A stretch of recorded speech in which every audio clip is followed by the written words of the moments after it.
ఒకసారి ఇలాగే మంత్రాలయం వెళ్ళారనమాట. అక్కడ వెళితే ఆ స్వామీజీ చెప్పారనమాట అక్కడ మఠాధిపతి. అది దాదాపు 10,000 ఎకరాలు అన్యాక్రాంతమై ఉన్నాయండి. మీరు ఏదో ఒకటి చేసి మమ్మల్ని మా మా మా భూములు మాకు ఇప్పించండి అని. నకాత విఠలరావు గారని అక్కడ దగ్గరలోని పెద్ద వకీల్ గారు ఆదోనిలో. అయితే ఆయన్ని రమ్మని పిలిచి వీళ్ళిద్దరూ పివి గారు మంత్రాలయం వెళ్ళి దాదాపు నెల 15 రోజులు ఉన్నారు అక్కడ. ఒక్కొక్క భూమి అది ఆ సర్వే నెంబర్లని తీసుకొని దాంట్లో ఉన్న ఎవరు ఆక్యుపై చేశారని అవసరం ఉన్నప్పుడు పోలీసుని వాడి మొత్తం అదంతా 10,000 ఎకరాలు మొత్తం క్లియర్ చేయించేసి నెల 15 రోజుల పేపర్లన్నీ మళ్ళీ స్వామివారికి ఇచ్చారట.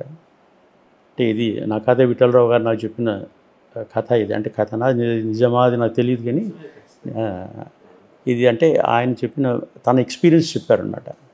ఆ పేపర్లన్నీ స్వామీజీకి కానీ అది బృందావనం దగ్గర తీసుకుపోయి పెట్టారట. అక్కడ పెట్టిన తర్వాత పెట్టి చిన్న ప్రార్థన చేశారు.